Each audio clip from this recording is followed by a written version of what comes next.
Right, and a very good evening to you. Thank you so much for joining us right here on POWERTALK TV show. My good name is Brian Sakwa. Feel free to let us know where you're watching us from. We'll definitely be glad to sample your feedback on our topic of the day. And today we're shining matters on finances and investments. And in just a bit, our question of the day is, should you save first or invest first? Which one are you doing? Should you save first or invest fast? And our guest is live with us in studio as well. She's going to help us to understand where and how do you save? How can you have a financial long-term goal that rails to a secure future? Definitely, it's all about the here and now lifestyle with the Gen Zs. It's there where you can strike a balance between your sources of income, make them compound, and then have a long-term financial goal. Later on, you can scale it to investment. That's what we are talking about. And my powerful guest joining me live in studio is Gertrude Njeri. She's founder, Financial Buddy Africa Limited. Karibu sana, Gertrude, and great to have you. Thank you, Brian. I'm happy to be here. Karibu sana. Maybe we can start off by understanding, when we look at our current let's say, state of the youth and the Gen Zs, in terms of them acquiring money, are they more excited about savings, or they're more excited about, let me get money? I think it's called a hand-to-mouth culture. It's more of, let me just get money to get food for the day, and stories are savings, na future, na investment, tutazijua baadaye. From your observation, what is the stats? So far, with the people that I am interacting with at Financial Buddy Africa Limited, it's a mixture of both, depending on what the person wants to achieve. So you'll find some people would prefer to start by saving, others just want to go head first and invest. So it depends on the person. And with the craze that was there with MMFs, a few years ago, everyone wanted to have an MMF. Right now, special funds. So one, it says special funds. Yes. Right. Special funds. We'll talk about them later. Yeah, absolutely. But ideally, right now, it depends on the person and what's trending. Right. Speaking, by the way, you painted a very good picture with what's trending. Gen Zs are more all about, the soft life culture. Yeah. So how are you usually helping them, especially with the clients or the day-to-day people that you meet or interact in your professional line of duty, to strike a balance between, yes, you can live this soft life, good life that you want, but please ensure that you have a long-term goal. Why? In as much as you're spending over here, but just know that there's a future after soft life is done. Well, for anyone who comes across my work, I always talk about striking a balance. You can have the soft life and still have your goals intact, financial goals to be exact. The only thing that you need to do is to be strategic about those goals. Just because you want that soft life doesn't mean that you neglect your financial goals. So ideally, just balance, and you can have it all. But Gen Zs, we can have it all. You sure you can have it all? Gertrude has said it, absolutely. But then how can you have it all, though? It sounds easier said than done, because once you get that money, sometimes, especially if you're on a 9 to 5, it looks like it's a, what is it called? It's survival mode kind of culture. You're just used to pesa kiingia, nitalipa rent, nitalipa madeni, boom, and then you're back at the same place. So how do you maybe exit this rat race where you are able to now, with a lot of discipline and intent, to divide your finances into, ikiingia hivi sala unajua itaingia directly into maybe an investment fund. You've mentioned actually a special fund, and then now the rest you can pay debt and etc. or other bills. I've actually remembered there's somebody we interviewed recently, a guest, and he said whenever money comes to your account, especially if it's money that you've worked for the last 30 days or monthly or weekly, depending on your hustle, remember to always pay yourself first. And I found that to just be really profound. So maybe how can the Gen Zs avoid or escape this corporate rat race, where it comes, it goes, it hits, and it says goodbye? That's actually something I agree with. You have to first pay yourself. Why? Because in my line of work, I have been working, I'm still in my 20s, but I have been working with people in their 30s and 40s. And one of the worst things that they are experiencing is that they have been working for decades and they have nothing to show for it. That's sad. It is. Depressing. It is. So for anyone listening to us, before you pay your landlord, before you pay KPLC, pay your future self, not just paying yourself, because we might say pay yourself. What does that mean? Yeah. That means put something aside for your future self. How Right. do you do that? By one, having savings accounts. Right. December iko karibu. By the How way, many of us have started less than saving 6 for months that? to go. Yes. Yeah. But you can utilize, yes, we know Christmas comes around every year, Yeah. but most of us wait until that specific day. Right. Right now we are in July. Yes. You have around 7 months to, Finish the year. Actually. yeah, Right. and you have 7 months to save up for that occasion. Yeah. So instead of waiting until that time, December. what Yeah. do you do? Savings. Yeah. Savings plan. Yeah. So basically, paying yourself first means that you put something aside for Yeah. your future self. That future self is, It's for actually a short vision. term, Yeah. is someone in December. December, You know, you'll right. need to Oh buy my people goodness. gifts and I all want that. that so bad. But you know, it sounds beautiful, like you've said it. But in between, there's discipline that goes into it. There's calculating, like having calculative decisions and choices about this money. At some point, it means that you'll have to sacrifice the things that you're doing in between here, so that you focus on that long-term goal. It sounds painful though, but it's worth it in the end. Yes, if it you're is. conscious. Yes, it is. So one thing that I recommend for anyone who wants my services is that you reduce the friction. If you have to think about setting aside that 5,000 every month, Yeah. just place a standing order. That will reduce the friction between you getting your money and having to put it in a savings account. Yeah. So reduce the friction and make your work easier. Right. But also, kumekuwa na kelele na vilio. Economy ni mbaya. I don't know if the economy is bad for everyone, but I think also it's subjective on how you say economy iko mbaya aje. Is it iko mbaya because maybe the clients you used to get are not coming in anymore, or maybe the profit you used to make is not coming in anymore. But also considering that, how can Gen Zs prioritize savings without looking like or sounding like they're straining the quality of your life? I heard somebody also say the quality of the life you live really matters as well into your future self. So with the economic reality that we have today, how can they prioritize saving without looking like they're suffering or you're in survival mode? And then there's no joy in between. So what is the joy of saving if you're not enjoying your current life too as well? Yeah. So one of the things that I find with most people who start saving and end up not saving and achieving whatever they wanted is that they do not understand their why. Why are you saving? Why are you saving? Why do you want to achieve that portfolio of 100,000, 500,000? Yeah. If your why is not strong enough, the moment utafikisha 100,000, you'll find something to spend that money on. So Yeah. first things first, start with a strong why. It can be one, I want to improve my living standards. I want to go for that course. Right. But right now, I'd rather not take another loan. Kwa nini? I'm drowning. So what do? I start a savings account specifically for that course. Right. So have a strong why. And yes, Yeah. the temptations will be there. Of course, that Just- means there's a lot of discipline Yeah. and being conscious and intentional too. Yeah.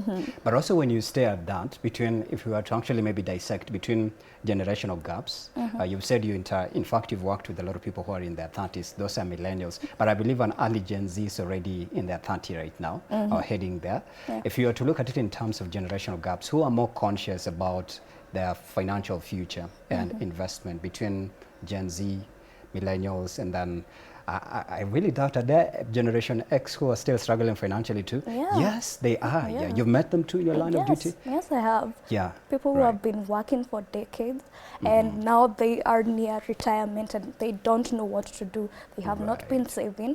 Their NSSF contributions are not enough to last them upwards until they die. Until sunset. Yeah, Yeah. exactly, because that's the reality. Yeah. So one of the things that I love about our generation, that is the Gen The Gen Zs, Z. we are very conscious about the financial space. Right. I recently read an article that said that Gen Zs have overtaken other generations. True. Yeah, because actually I've read something similar too. Yeah, go ahead. Yeah. I think I'll point it out to it later. Yeah, that's fine. So one of the things that I love about that is that, one, we are not only hearing about these things, we are taking action. Yeah. Actually, here it is. I think it was shared by Hope FM on 2nd April. It says, according to a recent survey, Gen Z in Kenya are choosing savings over supporting family, while millennials are buried in black tax. And I think we'll talk about black tax too in just a bit. While while millennials are buried in black tax and debt. On the part of Gen Z, is it financial wisdom, or are they missing on certain essential values? And then somebody reacted to it. Actually, here's the post. Here's what it said. Honestly, most millennials were the first in their families to start earning. And because there's that feeling of helping their siblings and parents back at home, they are trapped in black tax. But for Gen Z, most of them didn't experience that hard life. So they are more focused in making their own money and not sending it back home. Maybe what's your reaction to this? Because I found it to be really profound, and you just highlighted it in the nick of time. Yeah. So first things first, we understand boundaries. And that's one thing I love about our generation. Yeah. We understand that, yes, before I can help you, I have to help myself. Yeah. Otherwise, otherwise, how many first-born people, firstborns, have been taking care of everyone else? But Deputy once parents. they need it, they have no one to. Deputy parents. Yeah. So before you can help someone else, help yourself. Once you're stable, then you can start distributing the surplus. Yeah. Yeah. It's But as simple as that. Absolutely, I agree. But when you look at it as well, are the millennials prone to some of these areas of investment? Maybe we can deep dive into that, and we'll talk about black tax later on. Yeah. Are millennials also privy to areas where they can invest, or it's all about the Gen Z culture? Because when you look at how Gen Zs are maximizing the digital space, and I think they're called gig economy, a Gen Z could be on a 9 to 5, but I doubt if most of them are in 9 to 5s, because they embrace a flexible lifestyle where they can work for 3 hours and then get out, go do influencing, go attend an event, highlight something. So who are more rather not even who are more likely, who has information about where to invest and how to handle multiple sources of income? Are they more of Gen Z or millennial, or both, or millennials are trapped? Because this post says most of them are trapped. They can't get out of that. They can't even invest. Yeah. So the information, everyone has access to this information. And one of the things that I love about this generation is that we not only have access to the same information, because right now you can go to Google and search up what is investing, where can I invest my money. But the difference is, yes, you have read that, but what have you done after reading that? Most older generations, sorry to say this, take too long to act. But our generation, the moment you have access to that information, you act upon it. And that is why we are seeing this trend.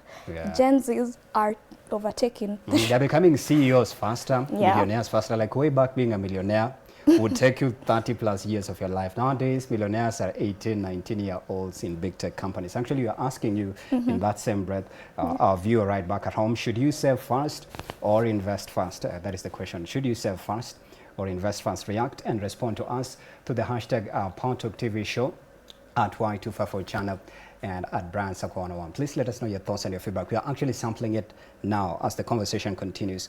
When you, back to you, Gertrude, when you stare at places where Gen Zs can invest, but sasa kila mtu ni Gen Z, unajua maandamano ilifanya hata pia wazazi ni ma Gen Z. So I think it's a wacky buzzword for everyone now that everybody identifies as a Gen Z. Where are the specific places that somebody who has the intention, the goal, and the vision of investing, they can venture into, especially in Kenya, in this current world and life we are living in today? Okay. So in terms of investing, one, you have to understand what is your risk appetite. If your 100,000 went down to 50,000 or 30,000, are you still comfortable to stay in that investment option? So once you have chosen, I am a moderate risk taker, I am a high risk taker, then we can go into the investment options. If you are a low risk investor, your appetite, Yeah. then bonds and treasury bills are your go-to. Right. Okay. If you can take some level of risk, Yeah. then you can look into unit trusts like fixed income funds, bond funds, and the like. Yeah. But if you want the fast cash, Yeah. high risk, high That's what return, everybody wants.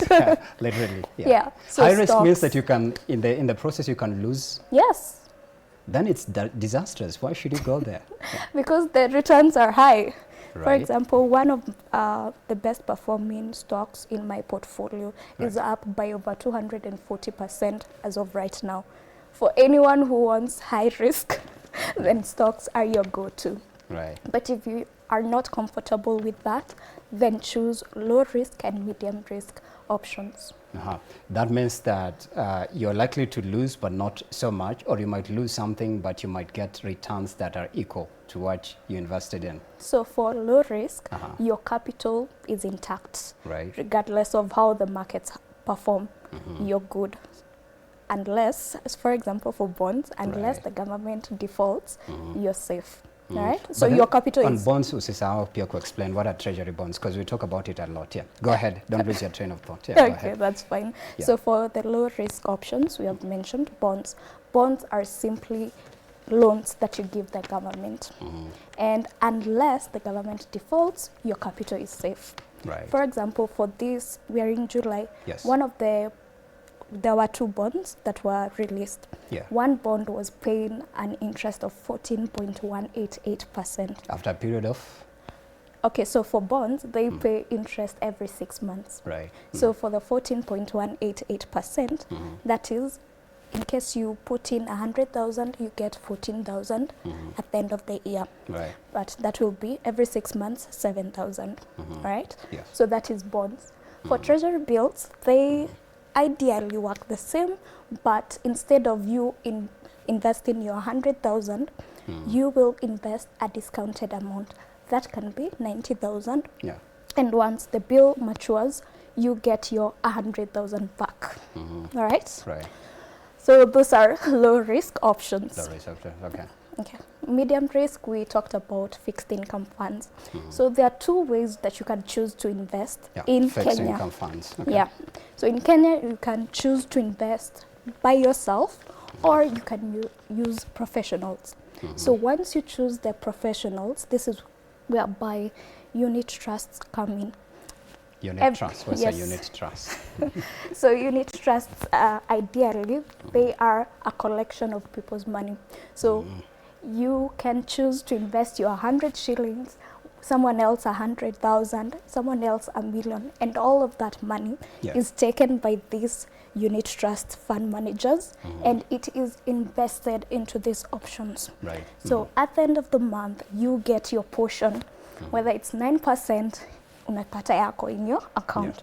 So ideally, unit trusts work like that. Right. So most of us know about MMFs, money market funds. Yeah. Actually, those are the most common. Yeah. And now we have fixed income funds and bond funds. Fixed income funds ideally invest in government bonds and government securities. Yeah. You had mentioned special trusts too as well. Special funds. Special fund trusts. So for special funds, they are in the high risk category. And it's also an example of a unit under the unit trust. So right? it's a unit and a subunit. Yeah. Okay. So ideally, we have the unit trusts, MMFs, fixed income funds, special funds. All of them are under the unit trust. Okay? Right. And ideally, they work the same. You give these professionals your money, they choose what your money will be invested in, and you get the return. All right. And understand why you explain that. For me, I've actually gotten it like I'm listening to a TED Talk, because it's also very important for people to understand back at home. And that's why you help even the clientele, the people that come to you, to understand the route that they should take. Maybe what is usually the first conversation, because if I have 100K and I want to go maybe to special funds, yeah. Special funds, yeah. Where does the conversation begin? Is there legal bindings between me and you, or you're just a medium helping me to route myself and how I can start the journey? So for me, at Financial Buddy, we are independent advisors. So ours is not to give you just one. Ours is to, you want this goal Right. for this period. What are your options? Do you understand your options? Yeah. Because So the client must have already options, or you help them to no, understand the options? I help you to understand, To understand the the options. options, yeah. Yes, Yeah. absolutely. So, Great for one, yeah. example, if for the 100,000, Right. that would not suffice, because for most special funds in Kenya, Right. the minimum starts at 250,000. Yeah. So it has a niche Yeah. as well. Yeah. So special funds ideally are for high risk takers. Why? Because the underlying assets in that special fund are things like stocks, commodities, and Right. so forth. So these are high risk investment options. Therefore, the special fund is a high risk option. Right.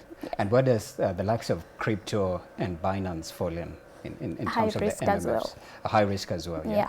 Because you're seeing this upside of Forex, and we have no idea what exactly is happening in that world as well. Before I forget, you had mentioned about having an investments portfolio. Yeah. Who should it belong to? Is it the person who has the future to invest, or or the professional, So, or both of us? so ideally, Yeah. as we started off, we said that there are two options that you can choose when investing in Kenya.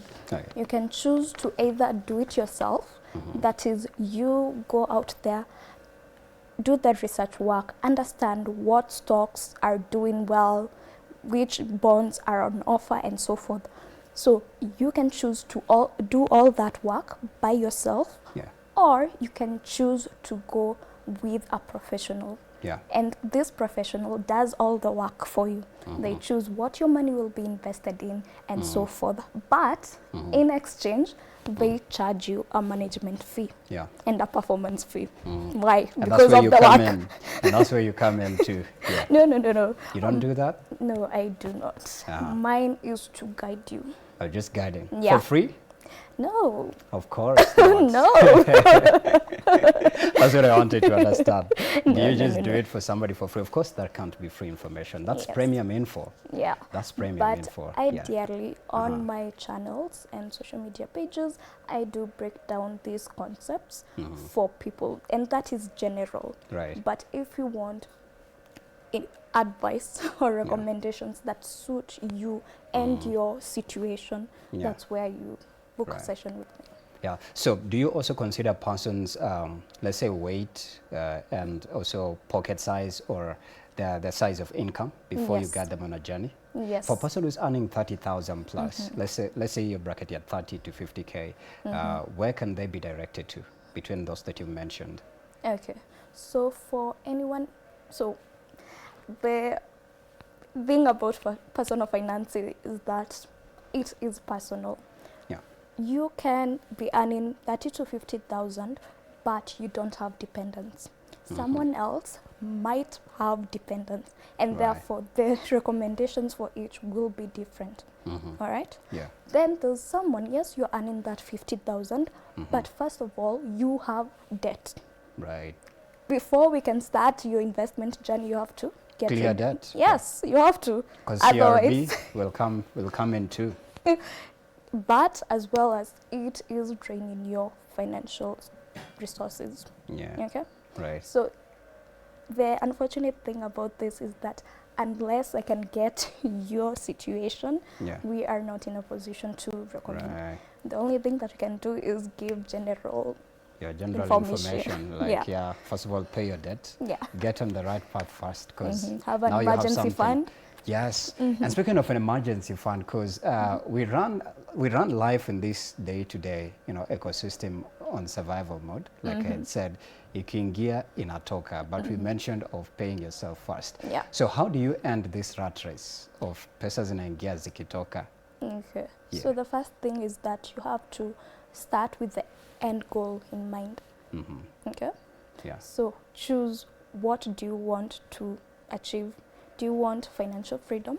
For example, you can be earning that 50,000 and Right. you want to replace that income that you get every month. So what will your goal be? Your goal will simply be 50,000 times 12. Yeah. divided by the rate of return to get how much you can retire with. All right? Yeah. After we get that number, we set up your emergency fund. We cannot start investing without that, because if we start with the investment, if anything happens, what happens? You sell off your investments, then you're back to square one. Right. So number one, set your goal, your end goal. Number two, have your emergency fund. Number three, choose investments. We recommend for the emergency fund, have at least 3 to 6 months worth of your living expenses.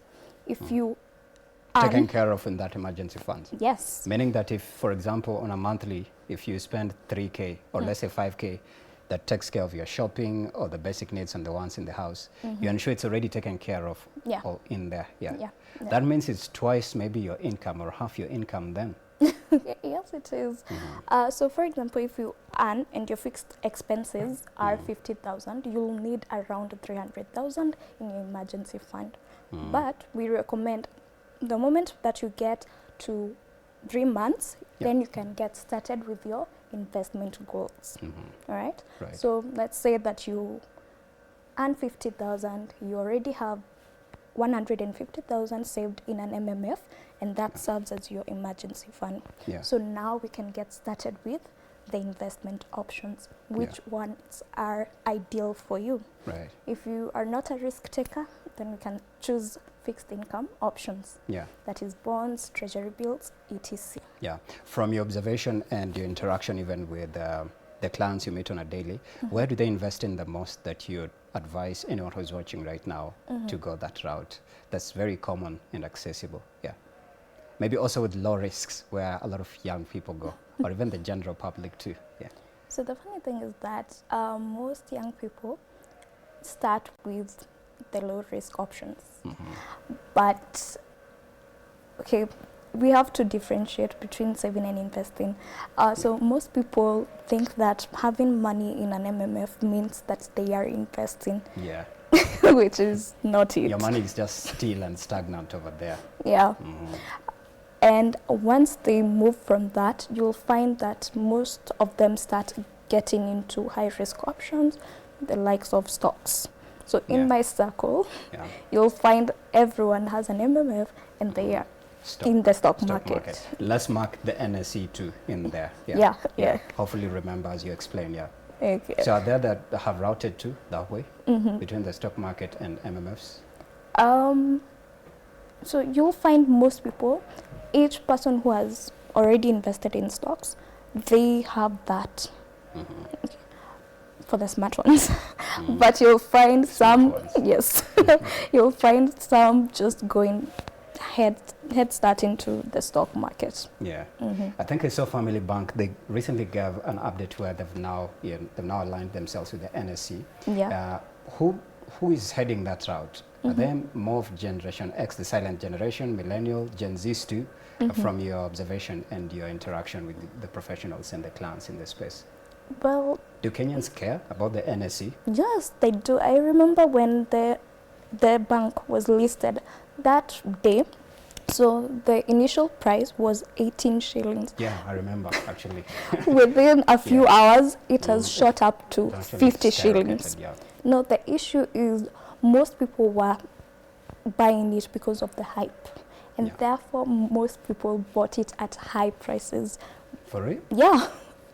And the unfortunate thing is that by the second day, that share price had gone down to 23 shillings. So anyone who bought it at 40, 50 shillings, they're stuck with it. Or they have the option to sell it at a loss. So one thing, before you invest in anything, understand how that investment option works. For stocks, the stock market, really vast. It's a high risk environment. Therefore, before you start investing, understand, is this just hype or can this share price increase be backed by the fundamentals of that company? Maybe let's make it easier before we take a break. How does a person journey to a point now they are visiting the NSE offices, Nairobi Securities Exchange, yeah. Maybe they're heading to their offices or maybe at an agent, or they're doing it online, yeah. And what are they investing in the NSE? Maybe for a Gen Z to understand, because this is professional lingo we're having here. Yeah. Okay. Yeah. What is that journey, and what is it that they're investing in the NSE, the Nairobi Security Exchange, literally part of the stock market? Okay, so first things first, you don't need to visit the NSC, their offices. So the only thing that you need to do is to first understand how the stock market works. Before you even start opening the accounts, understand, why do people invest in this market? How can I make money from this market? Once you have understood the basics, then we can get started with opening the right accounts.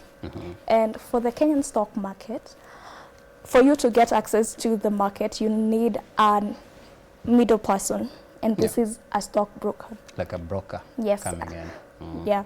So first things first, make sure that this stockbroker is licensed by the Capital Markets Authority. CMA. Yes. So that means you'll have to request for certification, or maybe if they're online, definitely they've listed who is their regulator, because CMA is a regulator. Yes, yes. You can simply go to the CMA website and look at the list of licenses. You'll find all the names there. And the brokers here. Yes. Yeah, right. Yeah, the list of brokers. Once you find them, you can pick just one. Yeah. And you'll pick one. Do they have an investment platform that I can use online? Because right now, gone are the days that you needed to visit your broker so that you can get to own shares. Yes. So are they licensed? Number two, do they have a working investment platform? Yeah. Number three, what are the people saying about this platform? Yeah. Is it working? Right. Do they have high fees? Because at the end of the day, for each trade that you place, that is money that is costing you. So avoid anything that is too high according to how the market is. And that's when it's lower. Yeah. Yes, as well. All right, thank you. Let's take a break on that note. But we are asking you, should you save first or invest first? Which one are you prioritizing? Do you want to invest first or save first? And also, what is the reason why? Please let us know your thoughts and your feedback. The hashtag is POWERTALK TV show at Y254 channel at Brand Soccer 101. Also, when we come back, I'll be asking my guest, how are digital assets helping to scale that world of investments? Who is investing in it too as well? We'll get to know in just a bit. Let's take a break. We are coming back in just a bit with my guest live with me in studio.